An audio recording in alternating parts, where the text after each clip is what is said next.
Bonsoir, bienvenue à une nouvelle émission de La liberté n'est pas à vendre. Ce soir, nous avons comme invité Monsieur Jean-Jacques Nantel qui s'est fait connaître en faisant des vidéos sur l'indépendance du Québec sur YouTube. Bon, bonjour tout le monde. Quand j'ai parlé tantôt du fait que les Français et les Anglais se battaient en Europe pour avoir toutes sortes de choses en Europe, bien sûr, même aux Indes, dans les Caraïbes, les Caraïbes, il y a eu beaucoup de guerres. Il y a une île comme Saint-Eustache qui a changé 24 fois de main dans les Caraïbes. Alors, ils se battaient énormément. Mais il y avait des intérêts contraires, les deux peuples. Et comme les Anglais étaient un peuple maritime, avec des bateaux, les Français un peuple continental, à chaque fois que la France perdait, elle sacrifiait les colonies. Puis les Anglais, à chaque fois qu'ils gagnaient, ils prenaient les colonies. Alors c'est pour ça que l'Angleterre a réussi à se bâtir un immense empire.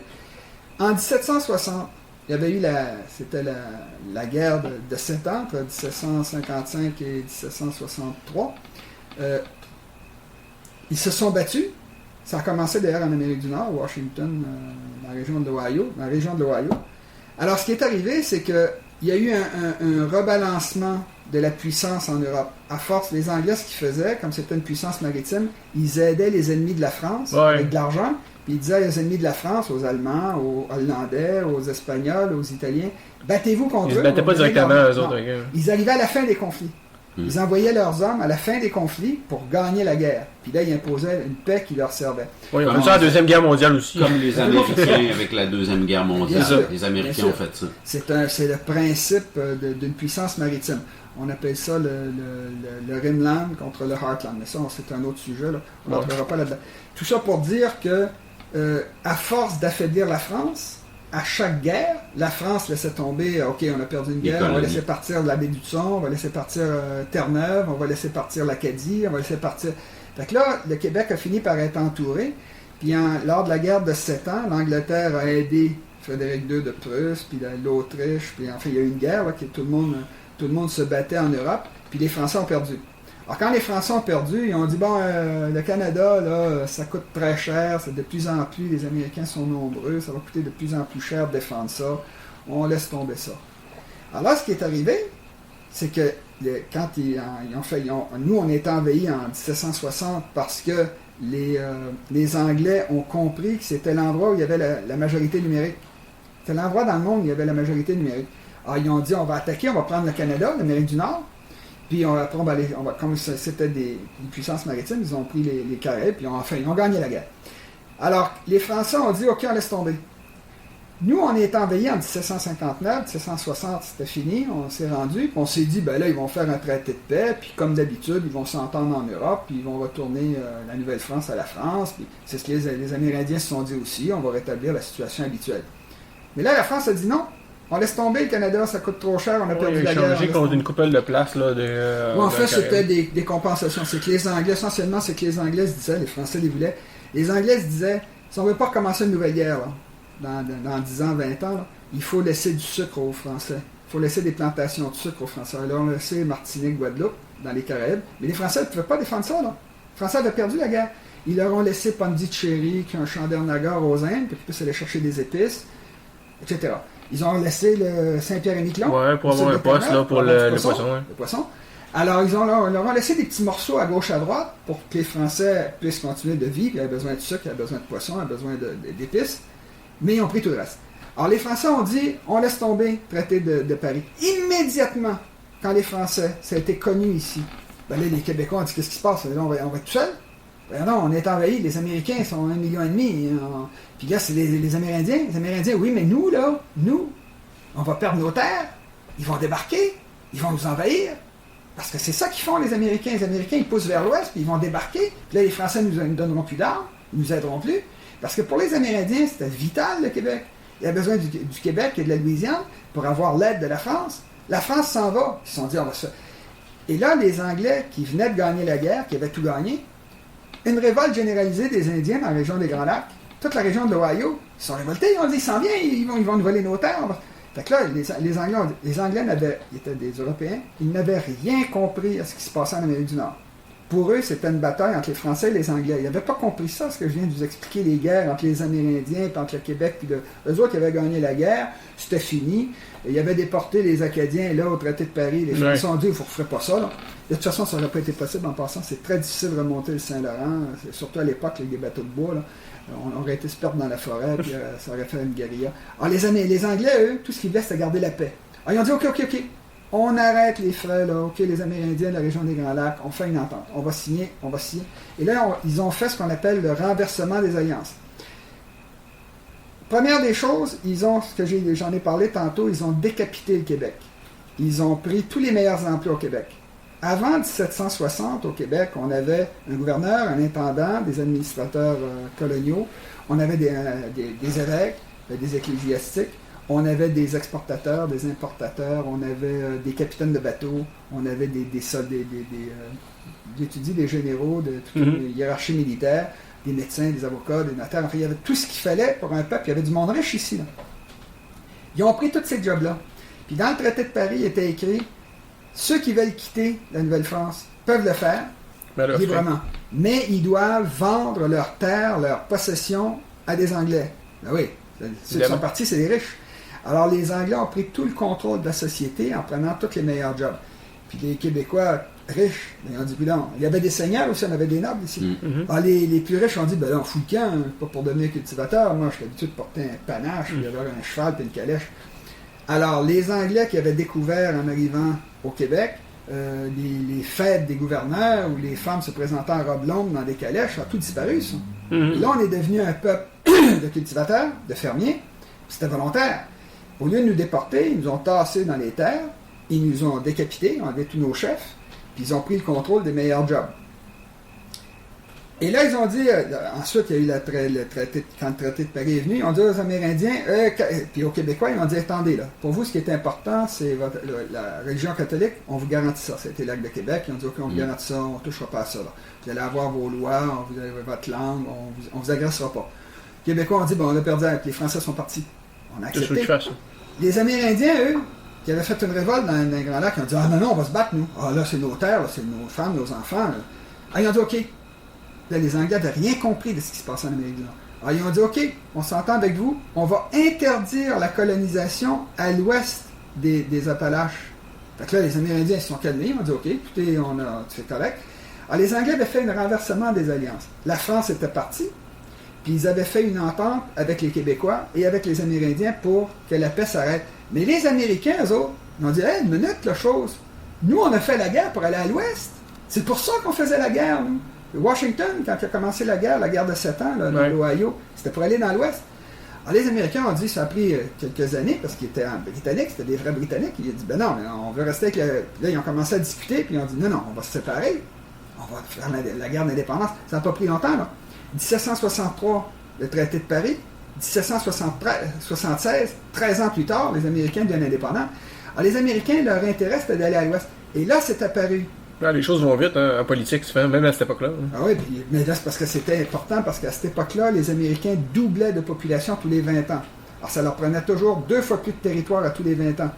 C'était ça que ça prenait. Et puis la France leur ont renvoyé l'appareil. Ils ont aidé les révolutionnaires américains contre l'Angleterre. Mais ça, c'était une vengeance de la France qui était bête de la part de la France en passant, parce que ça leur a coûté, ça a déclenché... une des causes de la Révolution française, c'est qu'ils ont mis les finances à plat. Mais tout ça pour dire... Surtout que les Américains, ils les auront pas rendu l'appareil non plus. Non, de toute façon, il n'y a pas d'intention. Puis ils ont signé la paix avec l'Angleterre sans en parler aux Français. Ils n'ont pas respecté le traité. Les Américains, ils ont fait ce que tout le monde doit faire, ce que le Québec devrait faire aujourd'hui. Ils ont veillé à leurs intérêts nationaux. Les Américains ont fourré aussi les Français. Dans le temps de Napoléon, ils ont acheté une grosse partie du reste de la Louisiane. Oui, ça, c'est la Louisiane. Mais ça, c'était ça, je peux en parler tantôt, mais c'est... C'était indéfendable, de toute façon. Exactement. Napoléon était un stratège, je savais que c'était pas défendable. Alors, ce qui est arrivé, c'est que quand les Anglais ont fait le renversement des alliances, on a vu apparaître sur le continent ce qui travaillait vraiment les continents depuis 2 siècles, depuis 1 siècle et demi. C'était la masse européenne, américaine, en Nouvelle-Angleterre, qui s'en allait vers l'ouest. Alors, dès qu'ils ont fait la Révolution américaine, les Américains ont dévalé vers l'ouest. Ils ont pris toute la région de l'Ohio, la région des Grands Lacs, ils ont tout pris sur tout le sud des Grands Lacs, puis ils ont volé les terres des Amérindiens. C'est pour ça qu'ils avaient fait une révolte en 1763. Alors, puis là, les Américains ont continuellement été vers l'ouest. Puis une des premières choses que Washington a dit, il a dit, il ne faut jamais se laisser impliquer dans les guerres européennes. Nous, on s'occupe juste de l'Amérique. La doctrine Monroe, qui est devenue ça par la suite. Mais c'est le même concept. Alors, eux autres, ils allaient vers l'ouest, c'était ce qu'ils appelaient la destinée manifeste des États-Unis, ce qui était tout à fait exact. Et là, les Américains ont foncé vers l'ouest. Ils faisaient beaucoup d'enfants à cette époque-là. Puis en plus, ils recevaient continuellement des immigrants, les surplus de population de l'Europe qui débarquaient en Amérique du Nord, puis qui allaient vers l'ouest, qui allaient s'installer dans l'ouest. Et là, il s'est passé quelque chose d'intéressant au niveau strictement géopolitique pour le continent, c'est que les Américains doublaient de population tous les 20 ans et le territoire doublait à peu près. C'était pas tout à fait exact, mais c'était à peu près ça tous les 20 ans. Mais à un moment donné, ils se sont frappés au mur du Pacifique. Puis à partir du moment où ils ont frappé le Pacifique, il n'y avait plus de terre. Plus. Ça s'est produit vers 1850, où là, les Américains, les États-Unis, ont vu leur taux de natalité, le taux d'augmentation de la population se mettre à chuter très rapidement. Parce qu'il n'y avait plus de terre. C'était plus le gaspillage. Avant, les gens ils s'installaient, ils faisaient n'importe quoi, ils pouvaient chasser, ils pouvaient n'importe quoi. Puis là, ils ont commencé à être obligés de réorganiser le pays d'une façon plus rationnelle. Quand Jefferson a acheté la Louisiane à la France, c'était simplement des Européens qui ne savaient pas ce qu'ils faisaient en Amérique du Nord. Ils se donnaient des territoires. Toi, tu prends la Floride, moi, je vais prendre la Louisiane. Alors, donne-moi ce que tu m'as fait. Jouer à risque. N'importe quoi, exactement. Puis là, les Américains, eux autres, ils allaient chercher les terres. Fait que si Napoléon n'avait pas vendu la Louisiane, il n'aurait plus de force. En passant, c'était inconstitutionnel de la part de Jefferson d'acheter la Louisiane, mais c'était tellement important que jamais personne s'en est plaint.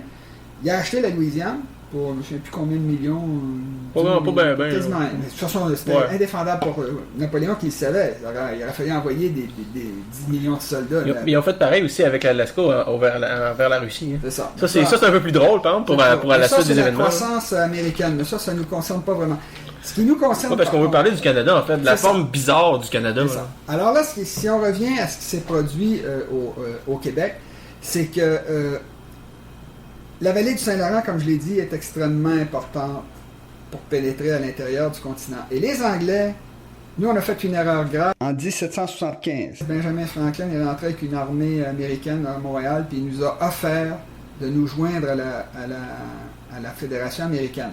Puis les Québécois ont préféré avoir un maître lointain à un ancien ennemi, avec lequel ils se battaient 13 ans plus tôt, qui est tout proche et très puissant. Mais j'arrête là-dessus, parce que ça pourrait être quelque chose qui peut être intéressant, mais je veux pas qu'on diverge là-dessus, mais ça aurait vraiment été quelque chose de mieux de penser comme un État américain. C'est ça parce que moi, je suis pas tout à fait certain de tout ça. Moi, je suis à peu près certain que non. C'est que, moi, je pense l'inverse. La raison est la suivante. Je pense que c'est l'antagonisme. La raison est la suivante. Les Américains n'allaient pas au nord. On ne va pas au nord pour rien. On va au nord quand c'est très payant. Les Américains n'allaient pas au nord, ils allaient à l'ouest. Alors, quand ils se sont présentés ici, ils nous ont offert de nous joindre, c'était une offre amicale. On aurait pu négocier avec eux de garder notre langue, d'avoir un statut spécial, et les Américains ne seraient pas venus ici. Les Américains, quand on a dit non, ils sont retournés aux États-Unis, ils sont partis à l'ouest, ils nous ont laissés aux mains des Anglais. Ça a été une erreur, parce que les Anglais, eux, ils allaient d'est en ouest à travers la vallée du Saint-Laurent.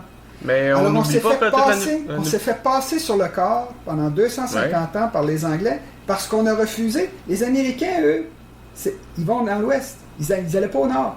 Alors moi, je dis que ça a été une erreur qu'on a fait à ce moment-là. Mais juste le million de Québécois quasiment qui étaient aux États-Unis sont tous devenus anglais. Là, on serait devenus anglais. Ça, c'est autre chose. C'est que nous, on est devenus anglais. Mais les Américains ne sont jamais venus ici. Les seuls Américains qui sont venus ici, ça a été les loyalistes qui voulaient rester anglais. Et ils ne sont pas restés non plus.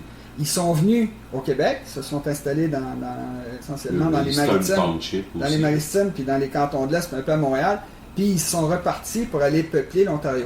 Et là, c'est ça que... Mais juste un peu, parce que ça, c'est quelque chose qui me chicote, puis au pire, on en reparlera plus tard. C'est juste, moi, j'ai l'impression que ce qui fait que le Québec, aujourd'hui, est toujours français, puis assez son caractère français, quoique plus québécois que français directement, c'est vraiment l'espèce d'antagonisme qu'il y a eu entre le Canada anglais, britannique, qui nous regardait comme on était de la merde, là, puis qui nous a toujours mis dans notre coin, vraiment, là, puis qui nous a laissé avec au bon soin des curés, puis patente, là.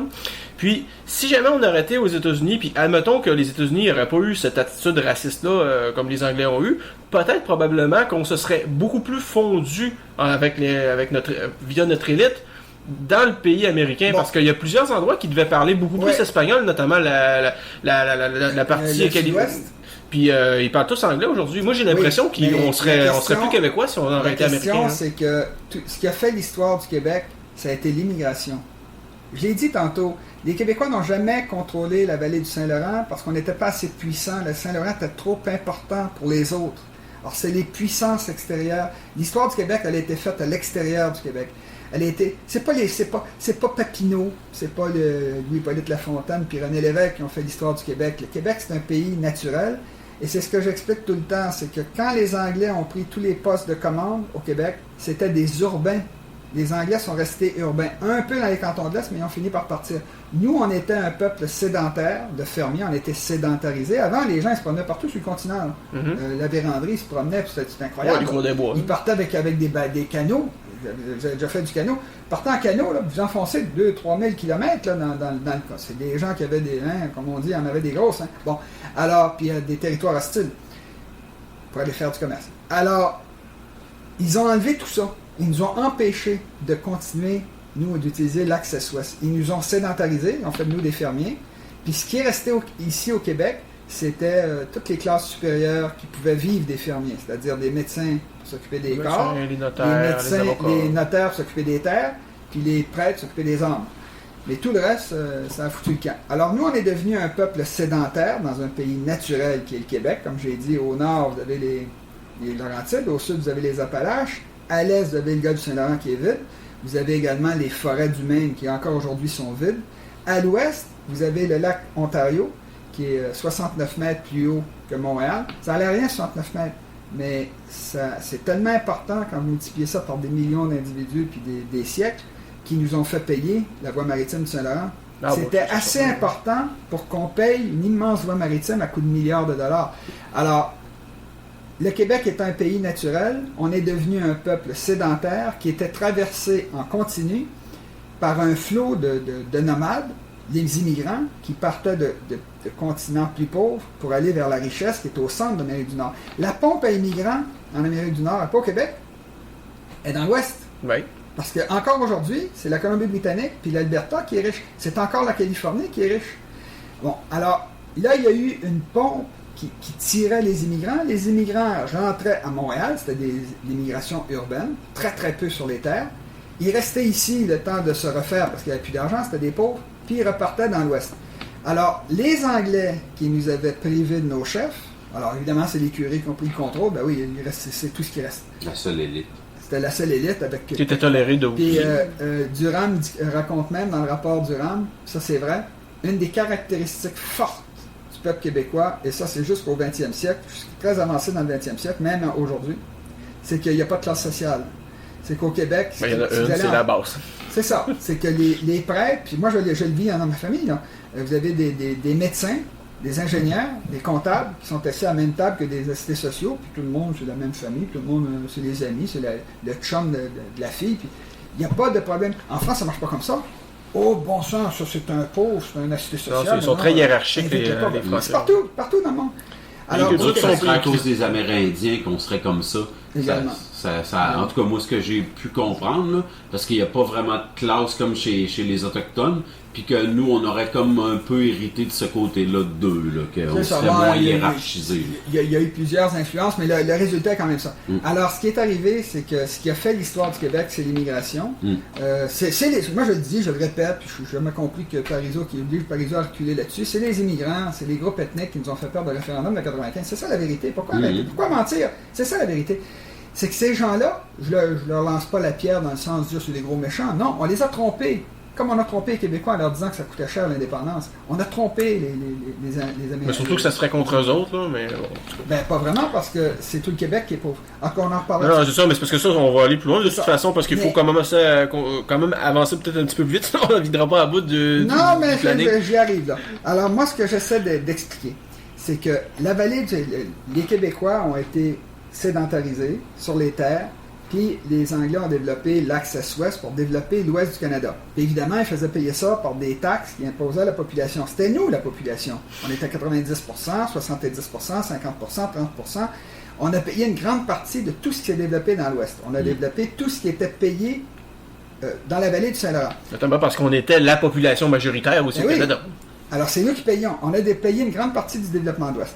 Maintenant, quand au 20e siècle, puis il ne faut pas oublier qu'on a développé tout ce qu'il y avait dans la vallée du Saint-Laurent qui sert à tout le monde pour traverser. Parce que la vallée du Saint-Laurent, c'est notre principale ressource naturelle, elle ne nous rapporte rien. La vallée du Saint-Laurent, c'est bas, c'est de basse altitude, c'est plat, c'est court, puis c'est en ligne droite. Ça permet d'aller très facilement jusqu'au Grand Lac qui donne... Alors là, on parle d'un système qui donne accès à la plus grande mer intérieure du monde, les Grands Lacs, et qui donne accès au centre du continent le plus riche du monde.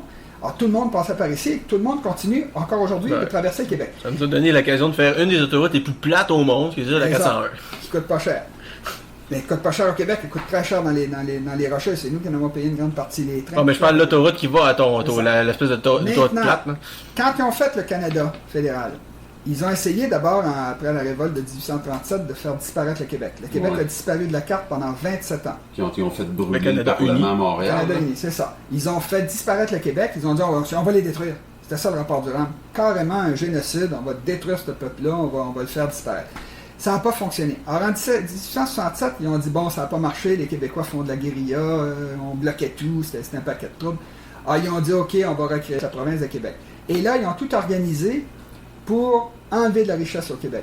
Alors, par exemple, dans le Québec était à peu près 35-40% de la population à cette époque. Donc, il y avait 4 provinces. Alors, le Québec était 1 sur 4, plus le gouvernement fédéral. On était en minorité, malgré notre population qui était beaucoup plus importante. Encore aujourd'hui, le Québec est 1,6 fois plus peuplé que 9 des 12 provinces et territoires du Canada anglais ensemble, réunis. Mm-hmm. Alors, ça donne une idée. Ils ont tout organisé le Canada pour nous minoriser, toujours nous mettre plus faibles qu'on est vraiment. Et ensuite, ils ont confié au gouvernement fédéral toutes les communications à travers le Québec. Ce qui fait que la vallée du Saint-Laurent, c'est nous qui payons tout. Toutes les ponts, les routes, c'est nous qui payons ça avec nos taxes provinciales et fédérales, mais c'est le Canada anglais qui profite. Ça, c'est comme ça que c'est organisé, le Canada. Le Québec paie et le Canada anglais profite. Alors, ça, c'est ce qui a été créé en 1867. Nous, on a gardé ce qui concernait la population, ce qui développait le Québec, mais tout ce qui passe à travers le Québec, c'est gratuit. Alors qu'ils payent quand ils vont au canal de Panama, ils payent quand ils vont au canal de Suez. Ils ne payent pas quand ils traversent le Québec. Les Québécois, fin du 19e siècle, début du 20e siècle, là, on était tellement nombreux que là, le monde commençait à foutre le camp. La moitié des Québécois de souche ont foutu le camp aux États-Unis pour travailler, parce que c'était surpeuplé. Le Québec était surpeuplé, il n'y avait plus de terre. Alors là, les Québécois, instinctivement, intuitivement, ils ont dit, bon, là, il faudrait commencer à garder la population. Et là, c'est le curé Labelle qui a fondé le Petit Train du Nord, puis les pays d'en haut, dans l'axe nord-sud. Ah. Puis par la suite, on a continué l'Abitibi, on a développé l'Abitibi, puis par après, on a développé la baie James, puis là, c'est le plan Nord. Tout ça pourquoi? Pour exporter vers les États-Unis, grâce à la petite vallée dont j'ai parlé tantôt, le lac Champlain, Hudson, qui va jusqu'à New York. C'est une belle vallée, bien plate, une belle ligne droite. Alors, le Québec moderne, le francophone, instinctivement a développé l'axe nord-sud, qui est exactement perpendiculaire à l'axe est-ouest du Canada anglais. Eux, ils ont tous gardé ça gratuit pour eux, parce que le Canada, c'est un pays est-ouest. Le vrai Canada a 5000 km de long, à peu près 200 km de large, le long de la frontière américaine. C'est là qu'est la population. Mm-hmm. Alors, nous, on a développé l'axe nord-sud, qui suit les axes du continent. Je l'ai dit tantôt, les axes en Amérique du Nord, c'est nord-sud. Alors, en développant le Québec moderne, les Québécois ont fini par, aujourd'hui, on arrive à 70% de nos exportations se rendent aux États-Unis. Alors, ça vous donne une idée, là. Si vous ajoutez à ça, les exportations internationales, il ne reste plus grand-chose pour le Canada anglais.